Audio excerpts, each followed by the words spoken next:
My dear friend, I am Ravi Kumar, Faculty of English from Abhinav Classes Maharashtra।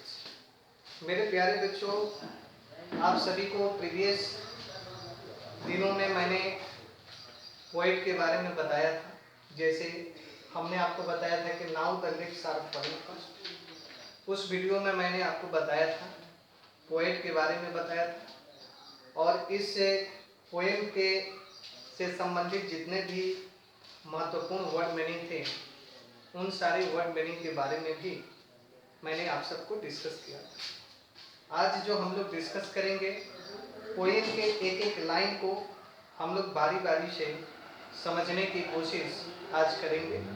तो मेरे प्यारे बच्चों, आप मेरे साथ बने रहिए और इस वीडियो को आप अंत तक देखें, ताकि मेरी जो आने वाली जितनी भी वीडियो है और अभी जो प्रेजेंट में जो वीडियो देख रहे हैं, इन सारी वीडियो का आप सभी के पास लाभ पहुंचता है।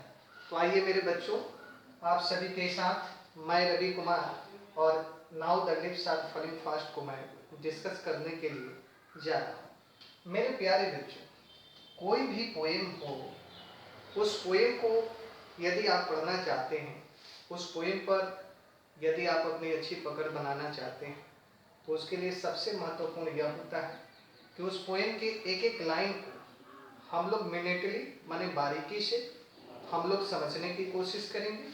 तो आइए मेरे प्यारे बच्चों, W.H. ऑडेन ने कहा, now the lips are falling fast. आप सभी को पता है मेरे बच्चों, नाउ का मतलब क्या है? अब। लिप्स का मतलब क्या है? पतिया।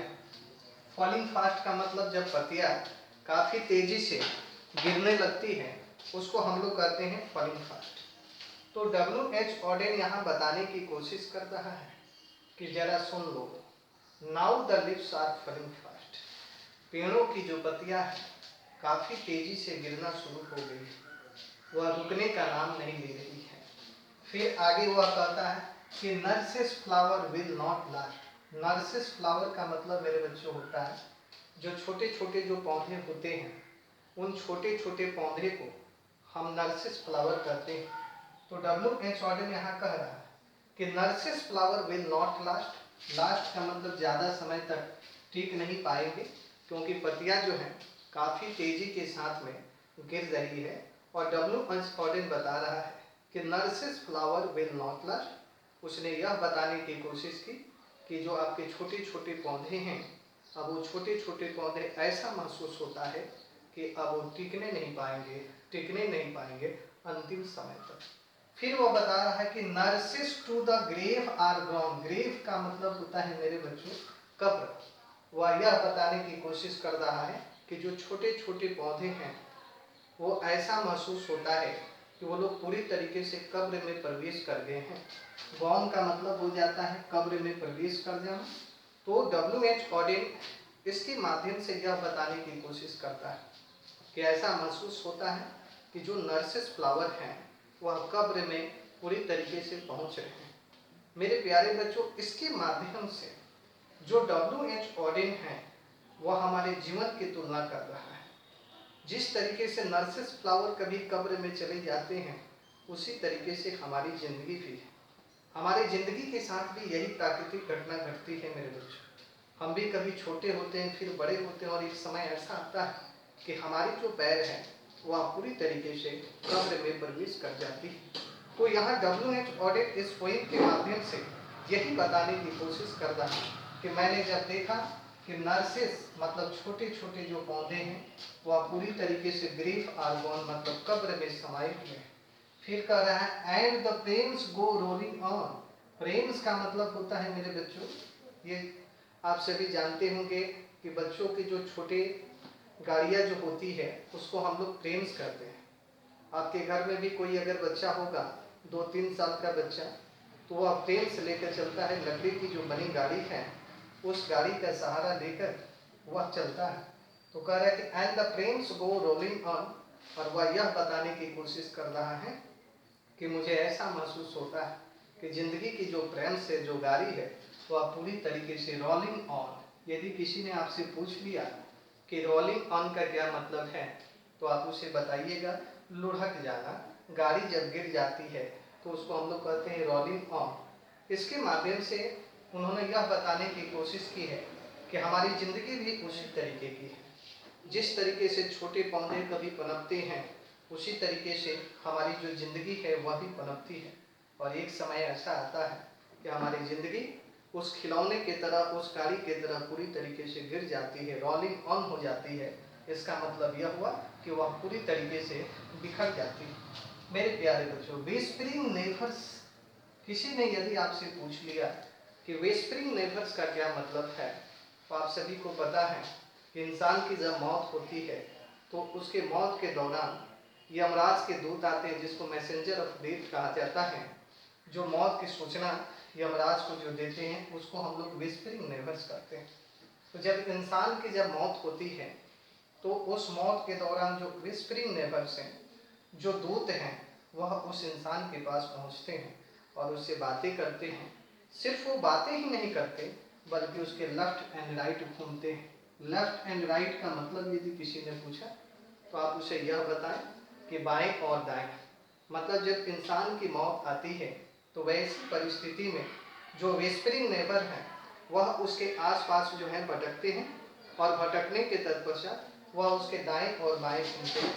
वह इसलिए दाएं और बाएं घूमते हैं ताकि जो है वह उस मृत व्यक्ति की जो आत्मा है उसको लेकर वह यमराज के पास पहुंचाए। Plug us from the real delight. अगर किसी ने पूछा कि प्लग का क्या मतलब है तो आप कहिएगा कि हमारे रवि सर ने बताया कि प्लग का मतलब होता है दूर कर देना। जब हमारी आत्मा हमारे शरीर को छोड़ देती है तो वैसी परिस्थिति में हम वहाँ से पूरी तरीके से जो वास्तविक जो खुशियाँ है उस वास्तविक खुशियों से हम पूरी तरीके से दूर हो जाते हैं। यह कब होता है? जबकि व्हिस्परिंग नेबर हमारी आत्मा को लेकर जब यमराज के पास जब पहुँच जाता है। तो कह रहा है कि plug us from the real delight. Real delight का मतलब वास्तविक जो खुशी होती है उसको हम लोग रियल डिलाइट करते हैं। कभी रोता है और चीखता है, चिल्लाता है और कहता है कि ओ इंसान, तुमने क्या कर डाला, तेरी आत्मा जो है व्हिस्परिंग नेबर जो है वह लेकर जा रहे हैं। वह रोता है, सिसकता है, महसूस करता है कि हाय रे जिंदगी तेरी कैसी है जिंदगी, इस जिंदगी की जो खेल है वह किस तरीके की है। कभी हम हंसते थे, कभी हम गुनगुनाते थे और एक समय वैसा आता है कि हमारी जो हंसी है वह हंसी पूरी तरीके से ख़त्म हो जाती है। हमारी जो बॉडी है वह पूरी तरीके से ख़त्म हो जाती है। और व्हिस्परिंग नेबर, वो निर्दयी व्हिस्परिंग नेबर हमारी जो वास्तविक जो खुशी है उस वास्तविक खुशी से हमको वो हमेशा हमेशा के लिए दूर कर देते हैं। फिर कह रहे हैं कि and the active hand must please. Active hand का मतलब यह है कि जब इंसान जीवित रहता है तो वैसी परिस्थिति में उसका जो हाथ होता है वह पूरी तरीके से सक्रिय होता है। लेकिन जैसे ही इंसान की मौत हो जाती है तो उसके मौत के तत्पश्चात उसका जो हाथ है मस्ट फ्रीज। फ्रीज का मतलब आप जानते हैं कि फ्रीज का मतलब काफ़ी ठंडा हो जाता है। और आप सभी को पता होगा मेरे बच्चों कि इंसान की जब मौत होती है तो उस मौत के दौरान उस इंसान का जो हाथ होता है वह पूरी तरीके से ठंडा पड़ जाता है। तो वही कह रहा है कि जब व्हिस्परिंग नेबर आते हैं और इंसान को उसकी जो रियल डिलाइट है, वास्तविक जो खुशियाँ हैं, जब उसे वास्तविक खुशियों से जब उसे दूर कर देते हैं तो वैसी परिस्थिति में उसका जो एक्टिव हैंड्स है, जो सक्रिय जो हाथ है, वह पूरी तरीके से फ्रीज हो जाता है। मतलब पूरी तरीके से ठंडा हो जाता है और वो किसी काम का नहीं रह जाता। Lonely on the separate knees. Lonely का मतलब होता है अकेला और सेपरेट नीज का मतलब होता है जो अलग अलग इंसान की जो घुटना होती है उसको हम लोग सेपरेट नीज के नाम से जानते हैं मेरे बच्चों। तो जब इंसान का जो हाथ है वह पूरी तरीके से मस्ट फ्रीज हो जाता है, पूरी तरीके से जब वो ठंडा हो जाता है तो वैसी परिस्थिति में उस इंसान की जो हाथ होती है मेरे बच्चों, उसका जो घुटना है उस घुटने के सामने अकेला पड़ जाती है। या उसकी मृत अवस्था के बारे में यहाँ जो W.H. ऑडिन है वो W.H. ऑडिन समझाने का हम सबको प्रयत्न कर रहे हैं। कह रहे हैं कि मैंने देखा dead in hundreds at back. Hundreds का मतलब सैकड़ों और डेड का मतलब मरे हुए। उन्होंने कहा कि मैंने पश्चिम भूमि में देखा कि सैकड़ों लाशें पड़ी हुई है, सैकड़ों जो लोग हैं वह पूरी तरीके से वहाँ मरे पड़े हुए हैं। और follow wooden in our track. Track का मतलब एक रास्ता जिसको हम कह सकते हैं, और फॉलोओडेन का मतलब क्या है, लकड़ी का बक्सा। तो यह बताने की कोशिश कर रहा है कि आपकी जो पश्य भूमि है, उस पश्य भूमि में सैकड़ों लोग जो है मरे पड़े हुए हैं, और मैंने वहाँ देखा कि उनको लकड़ी का जो बक्सा है, वुडन जो ट्रैक्स है, उस वुडन ट्रैक्स में उसे रखा गया है। उसके घर वाले उसके आसपास आए हुए हैं, वह रो रहे हैं, चीख रहे हैं, चिल्ला रहे हैं, लेकिन इंसान की जो मौत हो गई है वह तो न भूलने की कोशिश करता है, न वो हिलने की कोशिश करता है, क्योंकि उसका जो शरीर है, उस शरीर पूरी तरीके से ठंडा पड़ गया है, और उसका जो हाथ है वह भी पूरी तरीके से बिल्कुल फ्रीज हो चुका है, ठंडा हो चुका है। और उसका जो हाथ है मेरे बच्चों, उसके जो घुटने हैं, उस घुटने को पकड़ लिए। फिर कहता है कि आर्म्स रेज स्टिफली। स्टिफली का मतलब यदि कोई आपसे पूछता है कि स्टिफली का क्या मतलब है मेरे बच्चों, तो आप स्टिफली का मतलब बताइएगा, जो कठिन मार्ग होता है। और किसी ने आपसे पूछ लिया कि what does it mean, it mean reproof. तो रिप्रूफ का मतलब होता है मेरे बच्चों गाली।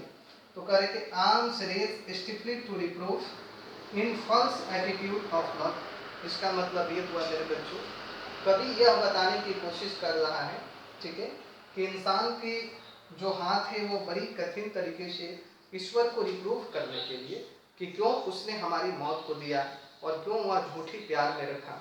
और आप सभी को बता दें कि जब इंसान की झूठी प्यार होती है, तो वैसी परिस्थिति में इंसान अपनी जो हाथ है, अपनी बाहों को भी खोल सकता है, और उसके माध्यम से कुछ ऐसा करतूत कर जाता है जो कि आपकी अहंकार गुस्से को दिखाता है। तो यहाँ भी वो कह रहा है कि आर्म्स रेज स्टिफली। आर्म्स का मतलब होता है मेरे बच्चों, आपकी जो बाहें होती है वो, रेज मतलब उठती है कठिन तरीके से, टू रिप्रूव गाली देने के लिए। कब?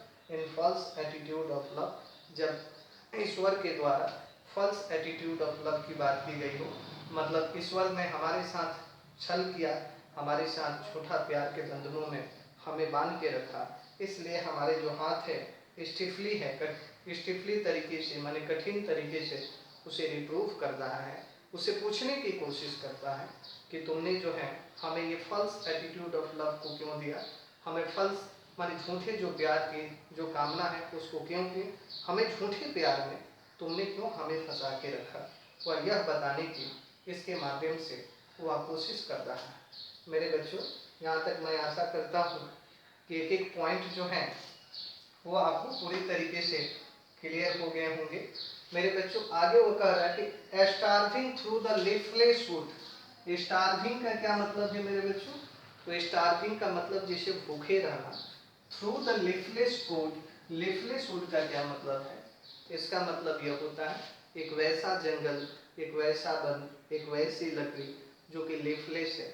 आप ऐसे भी समझ सकते हैं कि जो कि एक वैसा पौधा जिसके ऊपर पत्तियां हो ही ना। तो कह रहा है कि starving through the leafless foot, मतलब भूखे बन, सूखे जो वन हैं, वन वैसे पौधे जो कि गिर गए हैं, वैसे वन जो कि पूरी तरीके से सूख चुके हैं, उसमें स्टार्विंग हो रही है, भूखी अवस्था में घूमने की कोशिश की जा रही है। किसके द्वारा? यहाँ ट्रॉल्स है। ट्रॉल्स का मतलब क्या होता है बाबू? ट्रॉल्स का मतलब एक वैसी जीवात्मा जो कि पूरी देखने में कुरूप होती है, उसका जो चेहरा है वह चेहरा देखने में पूरी तरीके से बदसूरत लगता है, उसको हम कहते हैं ट्रल्स। तो कह रहा है कि trolls run scolding for their food. Scolding का मतलब होता है मेरे बच्चों, उसको जब आप घूमते हैं उसको हम लोग एस्कॉलिंग कहते हैं। जब ट्रॉल्स जो है भूखी अवस्था में जब हैं तो अपनी भोजन की तलाश में स्कॉल्डिंग कर रही है, मतलब इधर उधर भटक रही है, ताकि उसका जो भोजन है वह भोजन उस ट्रॉल्स को, उस जीवात्मा को प्राप्त हो सके। वह कैसे जंगल में? तो वह एक वैसे जंगल में घूमने की कोशिश कर रही है मेरे बच्चों, जो जंगल पूरी तरीके से लीफलेस है, माने उसमें पत्तियां हैं ही नहीं। आगे वह बता रहा है, मैंने देखा and the Nightingale is dumb. Nightingale एक पक्षी का नाम है, और डम का मतलब होता है गूंगा। तो कभी इसके माध्यम से यह बताने की कोशिश कर रहा है कि मैंने देखा कि जो नाइटिंगेल है वह पूरी तरीके से दम हो चुकी है, पूरी तरीके से गूंगी हो चुकी है। उसकी अवस्था ऐसी हो चुकी है कि ना तो वह बोल पाती है, न तो वह कुछ समझ पाती है, एक ही जगह पर वह बैठी रहती है और एक ही जगह पर इधर उधर इशारों से बातें करती है। उसकी अवस्था काफ़ी ज़्यादा डम हो चुकी है, बहुत जो है हालात जो है उसकी खराब हो चुकी है। और वो कह रहा है कि and the angle will not come, और वह इसके माध्यम से यह भी बताने की कोशिश कर रहा है, वो नाइटिंगेल इंतजार कर रही है कि कोई ईश्वर का जो दूत है वह दूत मेरे पास आएगा और आकर मुझे बचाएगा, और मेरी जो अभी वर्तमान की जो स्थिति है, जो कि मैं पूरी तरीके से डम हो चुकी हूँ, डम का मतलब पूरी तरीके से गूंगी हो चुकी हूँ, उस अवस्था से मुझे बचा लेगा। लेकिन ऐसा कुछ होने वाला नहीं है मेरे प्यारे बच्चों। एंगल नहीं आने वाला है और वह आपको जो है कोई हेल्प नहीं करने वाला है, कोई सहायता नहीं करने वाला है। बेचारी एंगल जो है, नाइटिंगेल वहाँ पर रोती है, चीखती है और चिल्लाती है। मतलब इसकी टोटल जो तुलना की गई है, हमारी जो ज़िंदगी है उस ज़िंदगी से हमारी तुलना की गई। जब इंसान का वृद्धावस्था होता है तो उसकी जो हालात होती है वह एक नाइटिंगेल जो पक्षी है उसकी तरह हो जाती है। वह गूंगा हो जाता है परिस्थितियों को लेकर, वह देखता है लेकिन कुछ बोल नहीं सकता, कुछ बोल नहीं सकता, कुछ बोल नहीं सकता। अंत में वह इंतजार करता है कि हे ईश्वर मेरी मौत दे दो, कोई एंगल आ जाए, कोई दूत आ जाए, वह मुझे मतलब इस अवस्था से, इस मरणों जैसी अवस्था से मुझे निकाल कर जो है मुझे लेकर चले। लेकिन वैसी परिस्थिति में ना कोई दूत आता है, कोई सहायता करने के लिए आपका नहीं आता है मेरे बच्चों। फिर कह रहा है कि मैंने देखा कोल्ड, इम्पॉसिबल एंड अहेड। सामने मैंने देखा तो हमने यह पाया कि सामने कोल्ड है, कोल्ड का मतलब ठंडा है, इम्पॉसिबल असंभव हमारे आगे ही आगे है। इंसान के जीवन में इस तरीके की संभावनाएं बनती हैं, वो सामने ठंडे जैसी अवस्था भी होती है, इम्पॉसिबल का मतलब असंभव जैसा भी रास्ता उसको मिलता है। लेकिन वैसी परिस्थिति में इंसान को अपना रास्ता बनाना पड़ता है। आप कुछ भी कर लो, लेकिन आपकी मौत यदि सामने आके खड़ी हो तो वैसी परिस्थिति में आपके सामने कुछ नहीं दिखाई देता, कुछ नहीं दिखाई देता मेरे बच्चों। फिर कह रहा है कि मैंने सामने देखा lifts the mountains lovely ahead. Lovely head का मतलब होता है मेरे बच्चों माउंटेन की जो हेड है, उसकी जो सिर है वह बहुत ज़्यादा सुंदर है, उसको हम लोग कहते हैं लवली हेड मेरे बच्चों।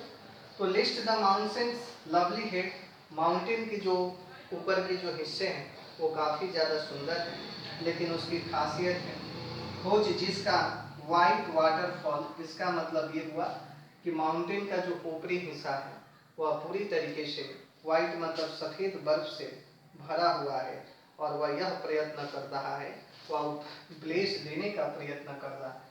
गुड ब्लेस का मतलब मेरे बच्चों होता है कि वह आशीर्वाद देने की कोशिश कर रहा है। किसको? Travellers in their last district. Travellers का क्या मतलब है मेरे बच्चों?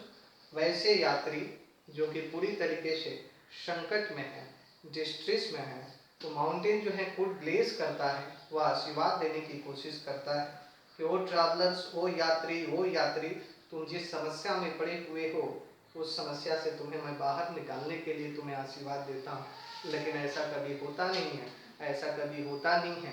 एक बार यदि आप कष्ट में पड़ जाएं तो फिर मृत अवस्था में अगर आप चले जाएं और आपकी मौत आने वाली है, तो वैसी परिस्थिति में आपकी कोई वाइट वाटरफॉल कितना भी गुड ब्लेस कर ले, कितना भी आपको आशीर्वाद दे दे, लेकिन वैसी परिस्थिति से आप बाहर ना करते हैं। लेकिन करे तो क्या करें, यह अपना कर्म करना नहीं छोड़ता है। अब हमें भी अपने कर्म को करते रहना चाहिए। ये तो सब पता है कि डेथ इज सर्टेन, मृत्यु एक दिन सबकी निश्चित है।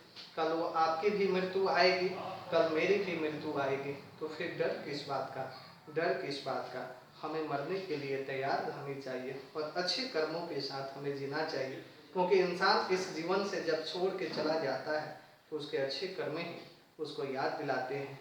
लोगों के दिल में उसका प्यार उसको हमेशा बना रहता है, हमेशा बना रहता है, हमेशा बना रहता है। वही उसकी पहचान होती है और वही उसकी ज़िंदगी की सबसे बड़ी जो वसूल है वह सबसे बड़ी वसूल होती है। मेरे प्यारे बच्चों, मैं आशा करता हूँ कि आप सभी को ये जो पोएम है, यह पोएम आप सभी को काफ़ी पसंद आया होगा। मेरे बच्चों, मैं आशा करता हूँ कि आप सभी इसको अच्छी तरीके से समझ गए होंगे। यदि मेरा पोएम पढ़ाने का जो तरीका है मेरे बच्चों, तो आप सबसे मैं रिक्वेस्ट करता हूँ यदि आप सबको काफ़ी जमता हो, काफ़ी लाइक यदि आप करते हैं, तो मैं कैसे समझूंगा कि आप मेरे पढ़ाने के जो तरीके हैं, मेरे जो हौसला है, उस हौसले को आप बढ़ा रहे हैं। तो इसके लिए मैं आप सबसे रिक्वेस्ट कर रहा हूँ मेरे बच्चों कि आप सभी जो हैं मुझे लाइक करें, शेयर करें। शेयर इसलिए मैं कर रहा हूँ बच्चों, ताकि दूसरे बच्चे भी आपकी तरह सीख सके। और फाइनली मैं यह कहना चाहता हूँ कि सब्सक्राइब का जो बटन है उसको दबाना ना भूलें, क्योंकि अगर आप सब्सक्राइब का बटन यदि नहीं दबाइएगा तो मेरे आने वाले जितने भी अपलोडेड वीडियो हैं वो वीडियो आपके पास नहीं पहुंच पाएंगे। आज के लिए मेरे बच्चों इतना ही, दूसरे समय में हम फिर आपसे मिलते हैं। थैंक यू मेरे बच्चों। चलिए मेरे प्यारे बच्चों, अभी तो एक एक वर्ड को हम लोग अच्छी तरीके से समझ रहे थे। एक बार जो है मैं इसको समराइज कर देता हूँ। पूरी जो कविता का जो मतलब है उसे 2-4 मिनट के अंदर मैं आप सबको डिस्कस कर देता हूँ, ताकि आप सबको बेहतर से बेहतर और रिकल हो चुके।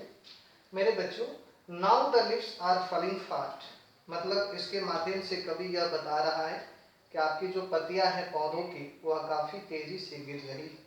Nurses flower will not last, वह यह बताने की कोशिश कर रहा है कि जो आपके छोटे छोटे पौधे हैं उसका अंत हो चुका है, उसका अंत हो चुका है।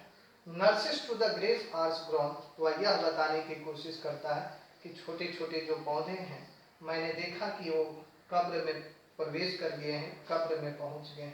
And the Prem's go rolling on, और जो प्रेम्स है, जो बच्चों का जो गाड़ी है वह पूरी तरीके से लुढ़क रहा है, लुढ़क रहा है। Whispering neighbours left and right, Yamraj के जो दूत हैं वह मृत अवस्था में पड़ी हुई शरीर के बाएं और दाएं पूरी तरीके से घूम रहे हैं। Plug us from the real delight, इसका मतलब हुआ कि वह इसलिए घूम रहे हैं ताकि इंसान को जो वास्तविक जो खुशी है उस वास्तविक खुशी से उसे दूर कर सके। And the active hands must freeze, और उसने पाया कि इंसान की मृत अवस्था में उसकी जो हाथ होती है पूरी तरीके से ठंड पड़ जाती है, पूरी तरीके से ठंड पड़ जाती है। नॉनली ऑन द सेपरेट नीज, और वैसी अवस्था में उसका जो हाथ है उसके घुटनों पर पूरी तरीके से गिर जाता है। वह वैसी अवस्था में कुछ कह नहीं पाता, कुछ न कह नहीं पाता, क्योंकि वह पूरी तरीके से मर चुका होता है। Dead in hundreds at the back, मैंने देखा कि पश्चिम भूमि में सैकड़ों लाशें पड़ी हुई है और उसे लकड़ी का जो बक्सा है उस लकड़ी के बक्से में उसे सजा के रखा गया है। Arms raise stiffly to remove in false attitude of love, मतलब वह यह बताने की कोशिश कर रहा है कि हे ईश्वर, एक दिन तुझे मार ही देना था, एक दिन तुझे अपने दूतों को मेरे पास भेज ही देना था मेरी आत्मा को लाने के लिए, तो तुमने मुझसे छल क्यों किया, झूठी प्यार में फंसाकर। And false attitude of love का मतलब होता है इंसान जो झूठा प्यार होता है उस झूठे प्यार को हम फॉल्स एटीट्यूड ऑफ लव करते हैं। आगे कह रहा है बच्चों, starving through the leafless food trolls run एस्पलिंग फॉर देयर फूड। ट्रल्स का मतलब एक वैसी जीवात्मा जो कि पूरी तरीके से देखने में क्रूप है और वह अपने भोजन की तलाश में, मेरे बच्चों भोजन की तलाश में वह इधर उधर घूम रही है। माने आपका जो लिफलेस फूड है उस लिफलेस फूड के चारों तरफ वह घूम रही है ताकि उसका जो भोजन है वह भोजन उसे प्राप्त हो सके, वह जो भोजन है वह भोजन उसे मिल सके मेरे बच्चों। And the Nightingale is dumb, और नाइटिंगेल पूरी तरीके से जो है दम हो चुका है, पूरी तरीके से वह माने गूंग हो चुकी है, वह ना कुछ बोलती है, न चीखती है, न चिल्लाती, वह यही आशा कर रही है। And the angle will not come, कि हमारा जो एंगल है, एंगल मतलब ईश्वर का जो दूत है, इस अवस्था में आएगा और आकर मुझे बचाने की कोशिश करेगा। आगे कह रहा है कि कोल्ड इम्पॉसिबल अहेड, सामने ठंडा है, असंभव सी रातें हैं और वो मुझे दिखाई देती है, आगे खड़ी है। फिर कह रहा है कि lifts the mountains lovely head, मैंने देखा कि पर्वतों के ऊपर वाली जो शिखर है वह काफ़ी सुंदर दिख रही है, लेकिन कुछ वाइट वाटरफॉल, लेकिन वह सफ़ेद जो बर्फ है उससे पूरी तरीके से भरी पड़ी है। और गुड ब्लेस्ड, और वो कोशिश कर रही है आशीर्वाद देने के लिए किनको, travellers in their last distress, जो कि वैसे यात्री जो को अपने रास्ते में पूरी तरीके से कष्ट में पड़े हुए हैं, उनको यह आशीर्वाद देने की कोशिश कर रहा है ताकि जो है वह उससे बाहर निकल सके, अपने कष्ट से बाहर निकल सके, अपने कष्ट से बाहर निकल सके और अपने कष्ट से बाहर निकल सके। मैं आशा करता हूँ मेरे बच्चों कि मेरा यह वीडियो आप सबको काफ़ी पसंद आया होगा। तो मेरे प्यारे बच्चों, मैं फिर से एक बार मैं रिकॉल करूं, यदि मेरा वीडियो आपको पसंद आता है तो मेरे प्यारे बच्चों आप उसको लाइक करें, शेयर करें और साथ ही साथ में सब्सक्राइब करें और बेल आइकन की जो घंटी है मेरे बच्चों उसको इम्प्रेस करें, ताकि आगे आने वाली जो वीडियो है फिर रवि सर के जोश के साथ आपको प्राप्त हो सके। थैंक यू, धन्यवाद मेरे बच्चों।